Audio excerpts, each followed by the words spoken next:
Welcome to a new episode of the Women's Table. Today I have a very special guest, Dr. Sara Issaoun, a renowned astronomer who was part of the team that captured the very first image of a black hole.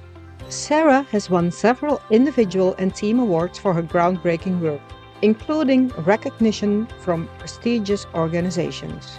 Having grown up in different countries, she developed a passion for astronomy at a young age. Today, we'll dive into her fascinating scientific journey and the breakthroughs she's achieved. My name is Tina de Keyzer, and this is the Women's Table. Welcome to a new episode of the Women's Table. Today, we have a fascinating guest at the table, Dr. Sara Issaoun, a brilliant astronomer who was part of the team that captured the first image of a black hole.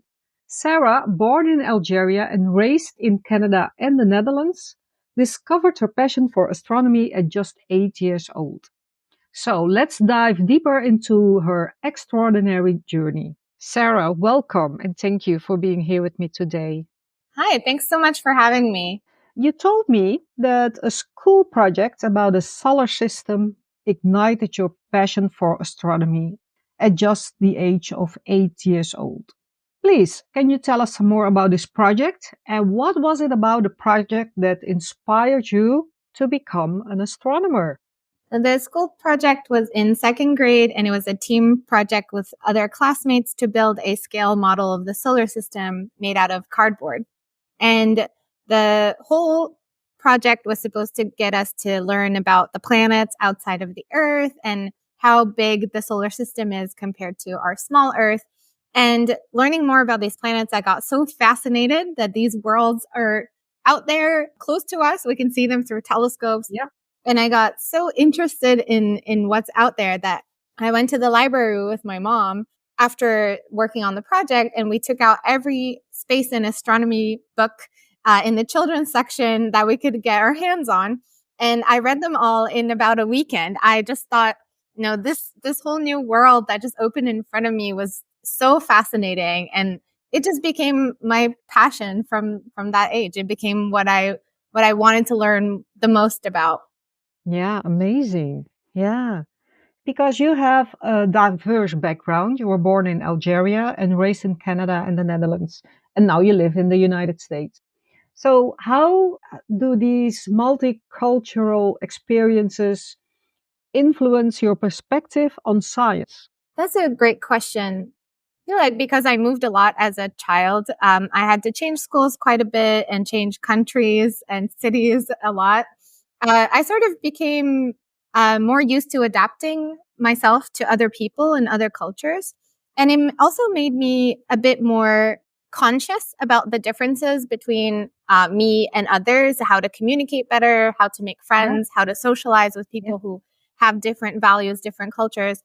And in the end, because I work in this big project to make images of black holes called the Event Horizon Telescope, and we're an international project that includes team members from all over the world. And I think it's been a huge asset for me in how I develop relationships with my coworkers, how I foster good work environments in these kind of international settings, how to make people feel heard and understood and feel like their ideas are being taken into account despite communication, language barriers, cultural differences. And I always advocate for that within the project as well, to be more aware of these things when we're doing science, because in the end, getting diverse perspectives, diverse ideas from people from all walks of life, all sorts of backgrounds, it will only improve the science that we get. There's no loss in doing that. So I think it's a very important thing to be pushing forward. And I think my journey through all these different places has helped kind of put that into focus in how I do my work. Yeah. And because there's no harm in respecting other cultures and other forms of communication. Because I think a lot of world wars would be solved if we just had a better understanding for each other. That's my humble opinion. So you went to McGill University Radboud University in the Netherlands. Now you work at Harvard. You also received quite a few awards, and I would like to name a few. In 2018, please correct me if I'm wrong. In 2018, you received the University Study Prize by the Radboud University in Nijmegen. In 2019, you were awarded the Christine Moorman Stipend for top female PhD candidates. You were Bazaar's Woman of the Week. In 2021, you were the winner for Women in Science Rising Talent Prize. In 2020, the Einstein Medal was awarded to the Event Horizon Telescope collaboration. So I assume that the medal was awarded to your team and not just you. And you also, in 2020, the Breakthrough Prize in Fundamental Physics was also awarded to the Event Horizon Telescope collaboration, also awarded to your team. So not just you as an individual. And you won the Christian Huygens Science Prize in 2022. Yeah. Wow. Wow. Okay. We talked before, and then we talked about you being seen as a role model for other young women in science. So how does it feel to be seen like that, to be seen as a role model for other young women? I think getting this kind of recognition is always something I truly appreciate, because not only do I sort of feel validated as a scientist, and being a woman in science, imposter syndrome is something that kicks in very frequently. You always feel like you don't belong here because there's so few of us. So it always helps to get this kind of encouragement. And also, a lot of the awards that I got personally were specifically designed to advocate for women in science, which I think is a very important endeavor, because a lot of women get discouraged to continue a career in science after their PhD. It becomes more and more difficult to get positions in academia, especially, with wanting to get married, start a family. There's a lot of things that kind of a career in academia doesn't really connect with that kind of life plan, which is unfortunate, and that needs to change. And I think that's on the path to changing. And also, by pushing more women to stay longer in academia, we're creating mentors in the image of younger women that want to come into science. And I think that's important, because really there's a lot to gain from seeing people who look like you, who do these jobs, and sort of detach yourself from the stereotype of what a scientist looks like, what a scientist needs to be doing, what kind of background they come from, what kind of education they need to have. Not everybody in science has a degree from Harvard. You can make it just fine by just studying at your local university. And, Yes. It's important to tell this diverse stories, because then people have a bigger range of people to aspire to be. And so more young women and younger men also going into science have these stereotypes erased, and they're more exposed to different kinds of people that they need to be working towards. Okay. So who were your personal role models? Yeah, so I was lucky that I had a few different advisors throughout my career. I think starting from undergrad, I would say the person who got me into black holes in particular is Professor Andrea Ghez from UCLA. And she won the Nobel Prize in 2020 for discovering this massive object at the center of our Milky Way, which is the supermassive black hole called Sagittarius A star. And when I was in undergrad, I sat in a lecture hall, and she came to visit and gave a talk about black holes. And she gave it with so much passion, and she talked about very technical things that, very hands-on things that I thought, this is the kind of stuff I like doing. I like working with instruments. Yeah. I like building something to see something that's out there. And so I was, I think 19 when I sat in that lecture hall, and it sort of completely changed my trajectory into trying to get something to work with black holes. And another example that I had was at my undergraduate graduation when I got my bachelor. Dame Jocelyn Bell Burnell, she spoke at my graduation, and she has this amazing story in which, her she is famously snubbed for a Nobel Prize for a discovery she had made that was given to her advisor.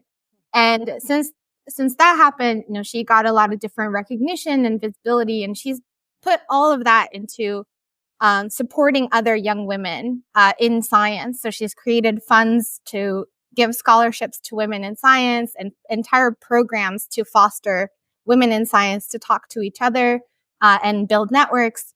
And so she spoke at my graduation, and it was a graduation for all of science, but she specifically spoke to the girls in physics, which is where I was graduating. So it felt like she was talking directly to me, and she said, I'm going to be honest with you. You chose a hard career. This is hard, and it's going to continue to be hard because you're a woman. Yeah. But that doesn't mean you don't belong here. And that made all the difference, honestly. It made me a lot stronger, I would say, and it made me push a lot further and take initiatives to go talk to people, to find projects. That's how I ended up in the Event Horizon Telescope, because I just sent an email one day and I ended up here 10 years later. Yeah. So I think if there's any advice I would give to young women out there is to just keep trying. Just ask. The worst thing that can happen is you get a no, which is not that scary. Yeah. And it's really worth just ask and show that you're passionate, show that you're enthusiastic. I promise someone out there is listening. Yeah. Well, you are enthusiastic and passionate about what you're doing. It's amazing because to our listeners, I mean, this is an audio podcast and you cannot see Sarah, but Sarah is glowing. So this is really amazing. So, okay, so this is a positive thing. You need to have role models. Huh? But did you come across some personal challenges as a woman in academia, as a woman in astronomy, like sexism or misogyny? Yeah, so I'm fortunate that I haven't had any big incidents, even though they do happen, and it does happen around me. But I have definitely experienced instances in which I was treated differently from my male colleagues. I tend to not be as listened to than people who have the same credentials, same experience as me, but they're male or they're older. And sometimes in meetings, I do notice I get spoken over, or people tend to repeat ideas that I mentioned in meetings and take them as their own. Yeah. I think as my time progressed in the project and I gained more seniority, that has changed. I'm seeing it a lot less, and I'm seeing that I'm a lot more respected also by people higher up in the collaboration. And I've really tried to use that momentum, to use that gained kind of leverage to give back to the collaboration and help more junior people who probably feel like I used to feel, into speaking up and, creating safe environments for them to show concerns and to speak up and to be able to share their ideas in a safe environment. So that's been a big priority for me lately. Yeah. The first image of a black hole. You were part of this project. A few questions. What is your fascination with stars and black holes? Yeah, so black holes are honestly the coolest thing ever. That's what I would say. They're so interesting because they're kind of everywhere in our universe. There's ones that are about the mass of our sun. They're quite small and they just live there in the dark inside galaxies. And then there are these super massive ones that live at the centers of galaxies and that somehow have a very important role in how the galaxy behaves and forms and births stars. And there's a very good connection, very big connection between these black holes and where we come from, our story in the universe. And on the other hand, they're also incredibly simple and weird mathematical objects. They just come out of equations from Einstein's theory of gravity. Einstein himself really didn't think that they would be out there in the universe, that they would be physical things, but they are. And that's what's crazy. Just thinking about, just the fact that there are holes in our universe. Like, why are there holes in our universe? Yeah. It's actually a hole. So it's just very weird to think about. And there's just this fascination with the mystery around them that just grabs you in. And I've been really fortunate to be able to work in this project to take a picture of it, because the first time we actually saw what a black hole looked like, it changed everything. And I think it is also probably why this image became so popular for everyone, is because people had such a strong reaction to it. Yeah. Did you expect the popularity of the image, that the image would become such an amazing news, because it was all over the place, all over social media, the news? Did you expect it, you and your team? Not at all. So there was some media interest around our project because of what we were trying to do for a few years then. And we knew that as people who were interested in astronomy would obviously be interested in this image. But we didn't think that the magnitude of it would be so big and that the general public would be so interested in this. I mean, we were trending #1 on Twitter. We were mentioned on talk shows. We were in gas station TVs. It was very weird. And we were on front pages of newspapers. That was the most shocking to us. It's so rare to have science results on front pages of newspapers that I think we took it as a very strong responsibility on our part to share that interest and that joy with people and to make people feel involved in the science that we're doing. I think that's very important to us as scientists, to communicate that science isn't just pretty pictures. We want you to understand what we're doing with taxpayer money, and why you should be interested about it, why you should care about it, and why it's just really fun to just learn together. Yeah. So why should people care about an image of a black hole? That's a great question. I think we've had sort of different types of reactions. There are people who are definitely interested in learning about what is the physics behind this image. And black holes in particular are kind of where we reach the edge of time and space, which is mind-boggling on its own. Yeah. We're at the edge of the universe when you stare at a black hole. And what we're seeing is where the laws of physics break down. These are fundamental properties of how we construct everything. That ends right there, which to me is really fascinating. And it's like, I think to me, the height of human discovery, human thought, to be thinking about the structure of reality and where it just collapses. So it has a very interesting kind of human feeling to it. You know, as humans, we're innately curious about where we come from, what we're made of. Yeah. And that, I think that looking at this picture really shows us the limits of everything we know. And that's really fascinating on its own. And it's also interesting from a philosophical and an artistic perspective. I've had a lot of conversations with just regular people who were telling me they were looking at this image and felt very emotional or even cried looking at it. And I thought that was really interesting, because we were looking at it as a science result, writing papers and stuff. So we didn't really have this kind of first impression of seeing it in front of us. Yeah. And what we were told by these people was that the first time they saw it, they had such a strong reaction to it. Like they would react to like an abstract art piece from Mark Rothko or Kandinsky, or, you know, these circles and colors and darkness. Yeah. And they were thinking about the end of the world. They were thinking about infinity and having these thoughts about finality and, you know, reality collapsing around them, and what it means to be at the edge of nothing.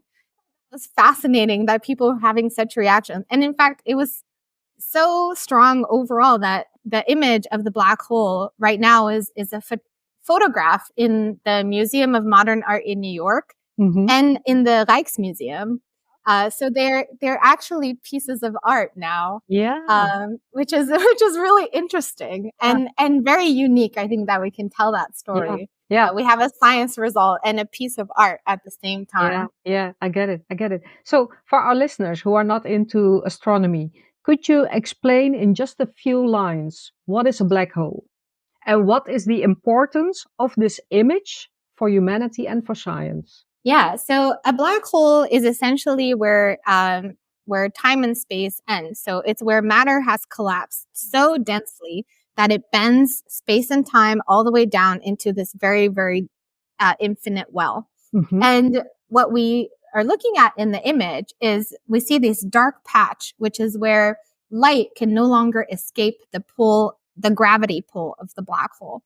So if you picture something like a waterfall, and you have a swimmer running, trying to swim up the river from away from the waterfall, the swimmer has to swim faster and faster the closer he gets to the waterfall. So this is what happens near a black hole. So if you have light that goes around a black hole, at some point it will reach a point where light, which has a finite speed, you can't go faster than the speed of light. When light is not fast enough to escape the black hole, the waterfall.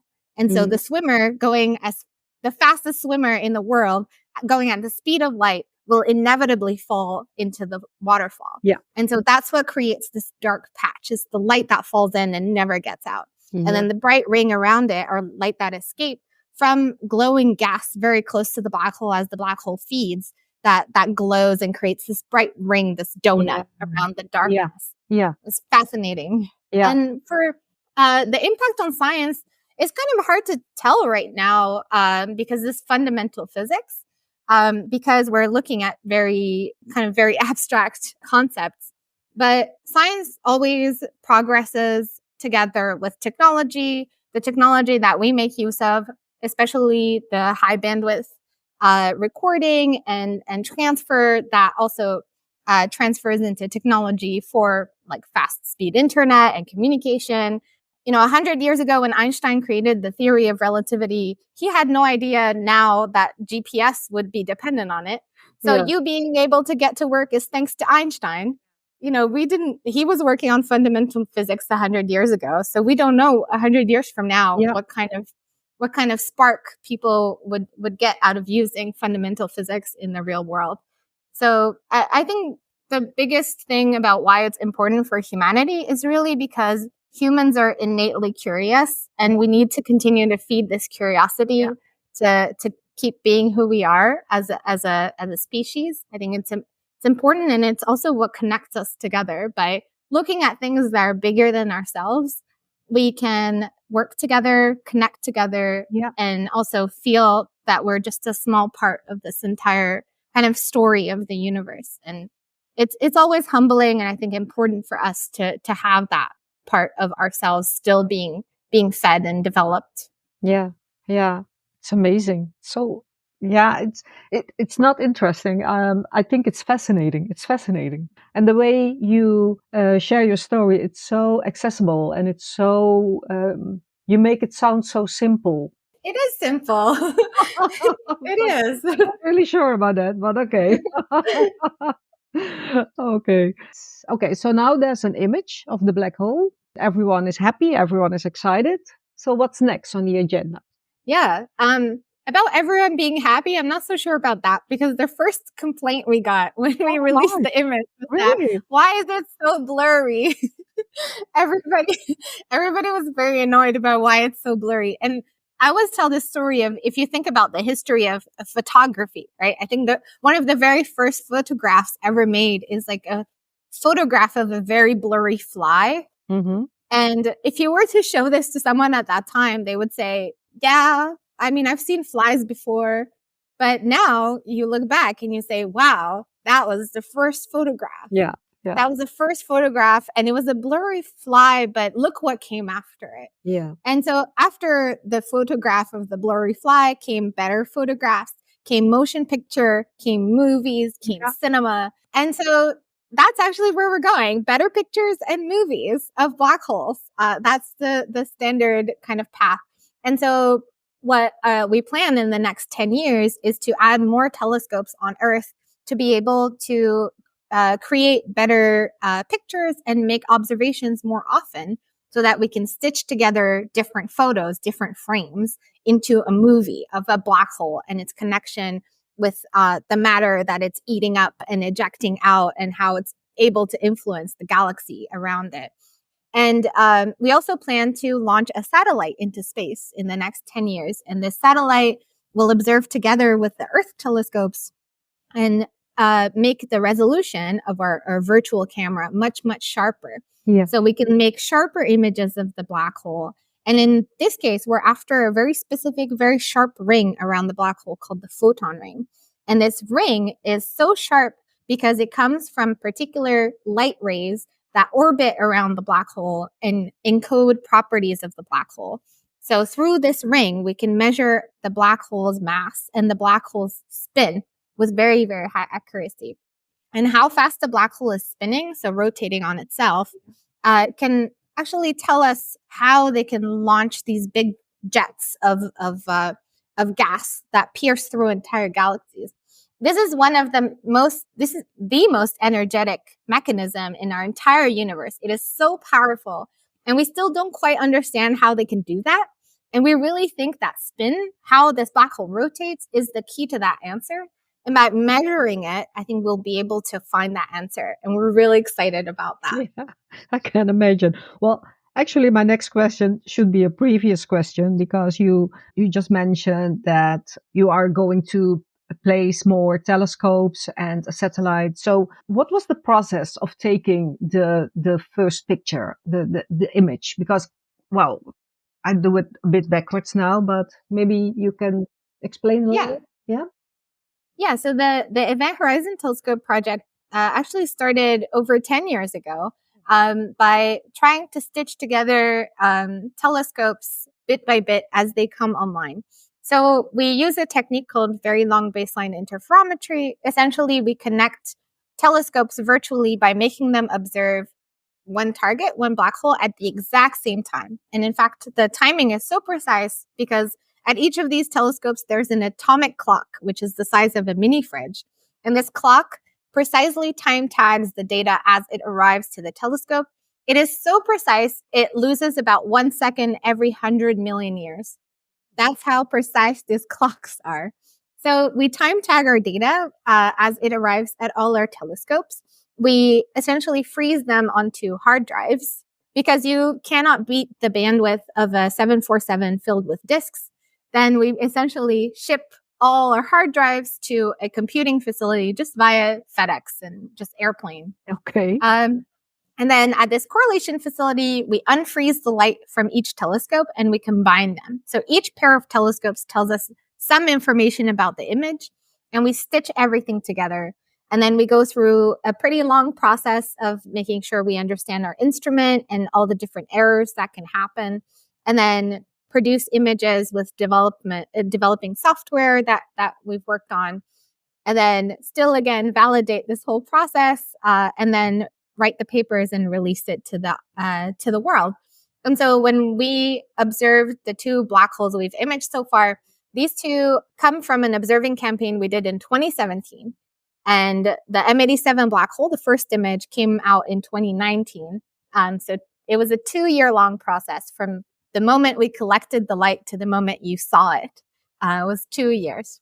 And then the other black hole came out in 2022, which took another longer time because that was more tricky data to deal with. But yeah, it's a pretty lengthy process and involves lots of people from all sorts of backgrounds. We have, of course, observational astronomers, engineers, computational scientists. We have software engineers. We have theorists, and everybody is bringing in their expertise to one part or the other of the project.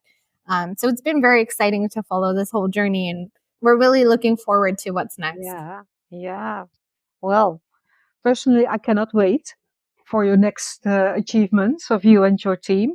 Something completely different, because you're an astronomer, a scientist, but there are also, and you believe in what you see. You do some research, the first image, amazing achievements of the first image of a black hole. But there are also people who do not believe in science, like people who claim that the Earth is flat, that we never went to the moon, we never landed on the moon. And there are quite a few conspiracy theories. Let me name a few. Well, of course, I just said the flat Earth theory, the moon landing hoax. I also heard about the hollow Earth theory. This theory suggests that Earth is hollow and may contain advanced civilizations. Some believers think there are hidden entrances at the poles that lead to underground worlds. So, what do you... People have a good imagination. This Oh, feels like science fiction. well, this is also interesting. The sun is a portal.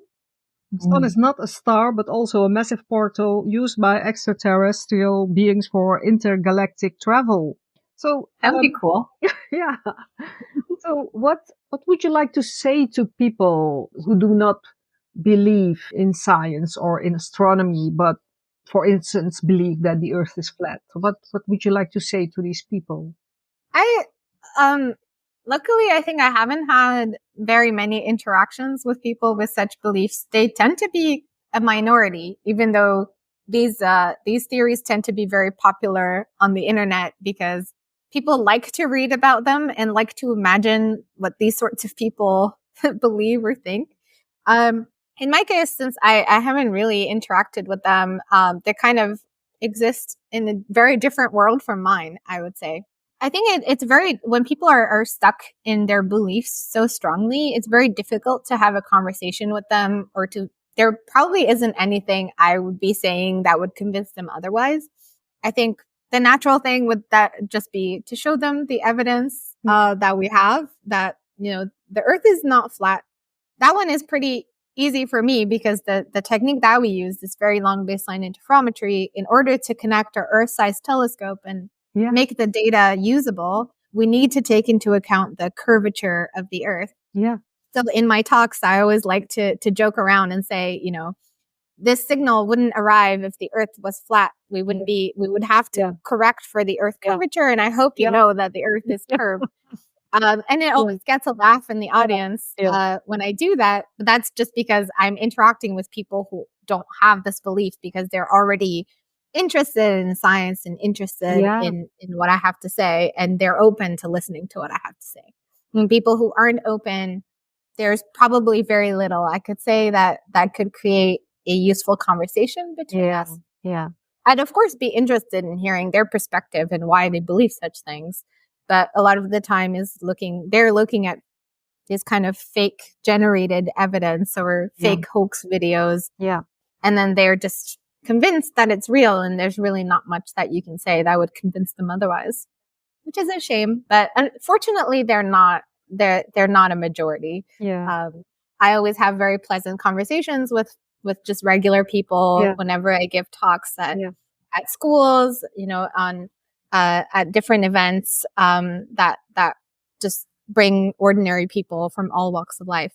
People are very open and pleasant and happy to be learning about what we have to say. Absolutely. I think that's the best answer I could ask for. Yeah. Okay. So if you were not an astronomer because you worked this project at school, you were 8 years old, you took your mom to the library, got all those children's books. But what if you were not an astronomer? If you could try out another career for just one day, what would you choose? Wow, that's a hard one. I think I've often been asked if I ever thought about doing something with my career. Because I've wanted to be an astronomer since I was 8, I think I cannot really imagine myself being anything else. Yeah.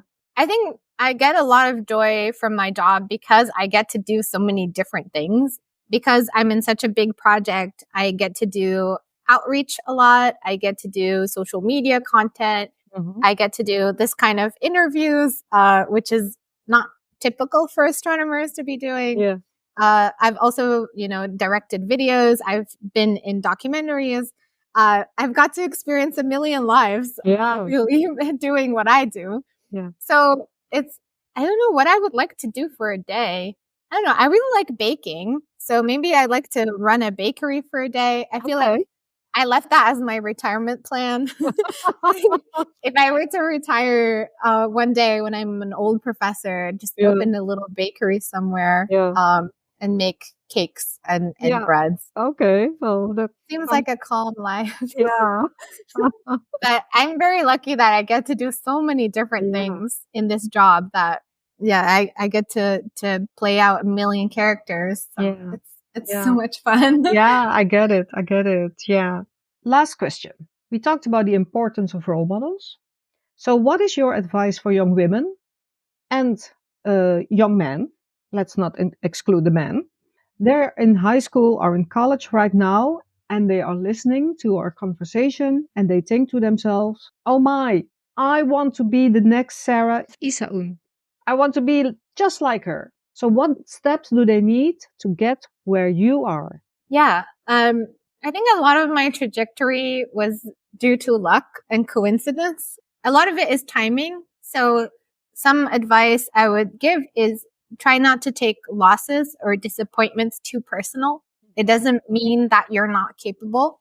Sometimes things are just decided a different way because of so many different factors. It doesn't have to do with your competence. It doesn't have to do with your skill or how you present yourself. Sometimes it just doesn't line up and you just try again. There will be another door. There will be another window that will open.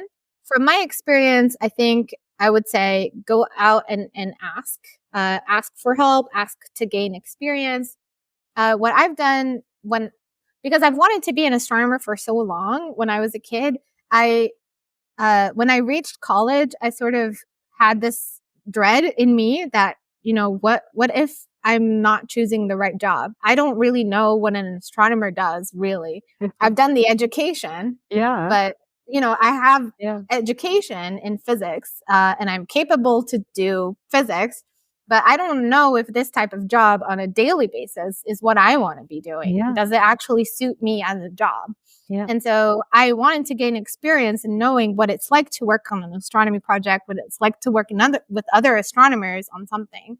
So I just emailed a bunch of professors looking for a summer project to do for a couple of months just to get immersed in this world that I was always looking out from outside and thinking, this is what I want, this is what I want. But once I'm in it, is it really what I want? And this is not just for people who want to be in astronomy. I think for anybody considering any type of job, it's very important to have a little bit of a taste of what it's really like to work that job. Because first of all, it'll give you better expectations for what you're getting into. And it'll also give you valuable experience because you know how things work when you get there. Yeah.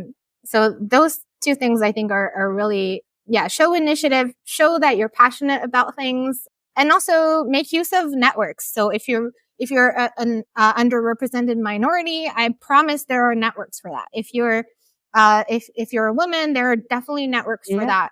So go find people. It might be a little scary at first to get into contact with them, but everyone is so nice and it'll only be scary for a little bit. I promise.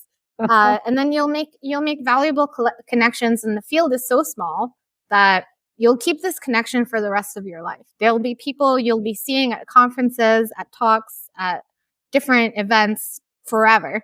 And so just make that little push, and it'll be worth it. Yeah. Okay.